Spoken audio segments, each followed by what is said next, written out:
Imagine you are riding across the frozen fields of Eastern Europe, and on the horizon, dust is rolling. It's not a storm, it's the Mongols. And you don't know it. Today, you will die.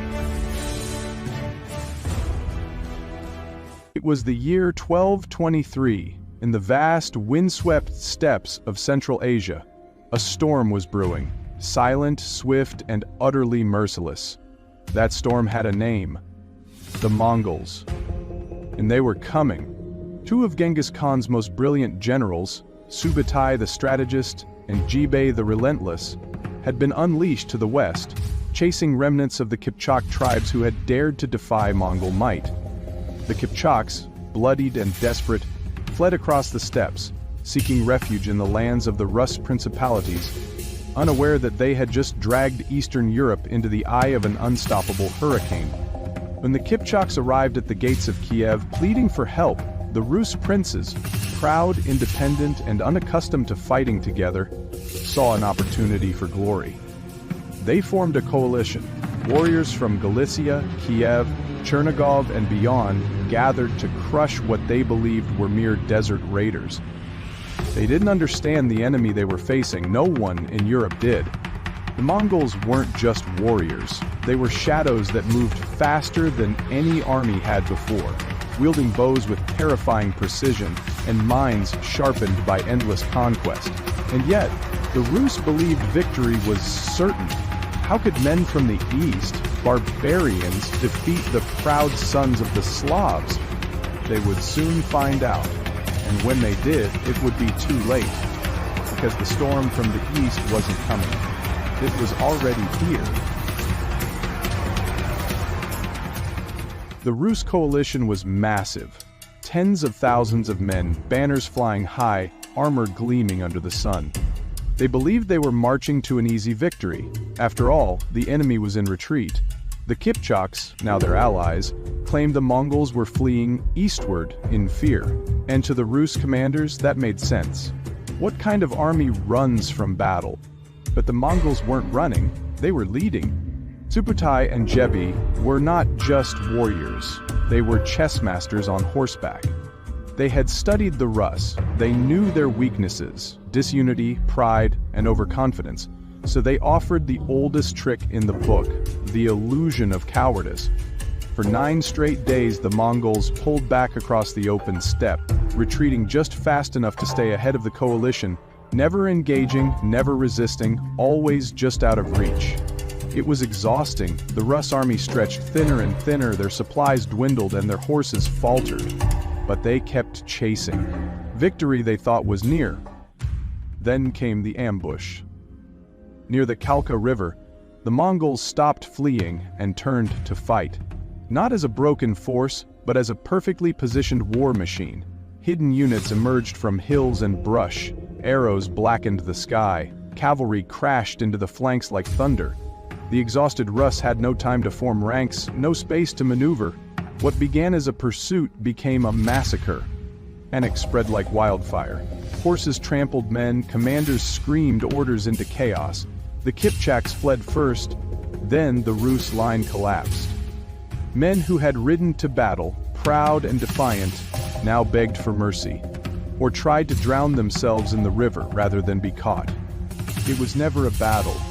It was a trap, and every step the Rus had taken toward the Kalka River had been one closer to their own graves. The battle began and ended at the Kalka River, but battle is a generous word. This was a bloodletting.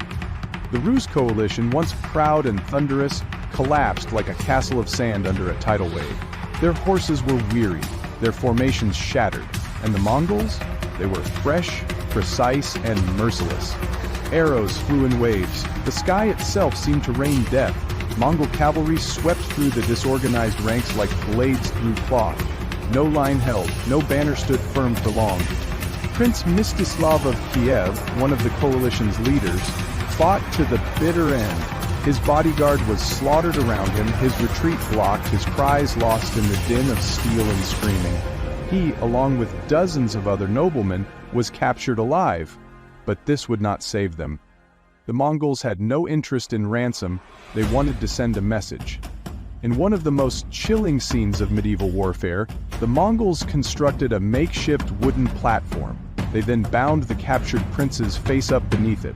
On top, the Mongol commanders sat and feasted, literally eating and drinking upon the living bodies of their enemies, slowly crushing the life from them as the banquet went on. It wasn't just execution, it was psychological warfare, an act of humiliation and dominance that would echo across generations. Elsewhere, the battlefield turned red. Tens of thousands of Rus and Kipchak warriors were cut down, hunted, or drowned in the river while fleeing. Those who surrendered were shown no mercy. The riverbanks were lined with corpses, birds circled above, and the once mighty coalition lay in ruin. By sunset, the Kalka River was no longer a place. It was a graveyard, a monument to arrogance and underestimation. The Mongols had proven not just their strength, but their cunning, their cruelty, and their absolute command of the art of war. In the West, it still had no idea what was coming. When the sun set over the Kalka River, silence fell, not peace, but the kind of eerie silence that follows a slaughter. The battlefield was a wasteland. Corpses lay twisted and broken across the grass, weapons still clutched in cold hands, banners soaked in blood. Of the mighty Rus coalition, almost none remained. The Mongols did not stay to celebrate. They didn't build camps. They didn't claim land. They had no interest in ruling, not yet. This entire campaign had been a reconnaissance mission, a test to measure the strength and response of the Western powers, and the results were clear. The West was arrogant, disorganized, and utterly unprepared for what was coming. 80,000 men were lost in the Kalka disaster, one of the worst military defeats in Rus history. The names of the dead included nobles, princes, warriors of high birth. Their deaths weren't just a loss of manpower, they were a crushing blow to morale, a wound in the soul of the Slavic world. But the true horror wasn't just in the numbers, it was in the message left behind, that the Mongols could strike at will, vanish like smoke, and leave only devastation behind. Their enemies wouldn't even have time to understand what had happened until it was too late. The princes of Rus had thought they were fighting a barbarian horde. What they encountered was a machine of war, guided by intelligence, fear, and precision. And then, just like that, they were gone. Back into the steppe, back into the silence. But they would return, not as a scouting party, as a storm that would consume everything. The Battle of the Kalka River wasn't just a defeat. It was a warning, a message carved in blood across the steppes of Eastern Europe, but no one truly listened.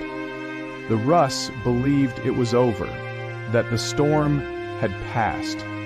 In truth, the Mongols were only getting started. 13 years later, they would return, not as scouts, but as an unstoppable force that would burn cities, crush kingdoms, and reshape the map of the world. History isn't just about the past, it's about the moments we ignore, the red flags we choose to forget, until they come crashing back with fire and steel.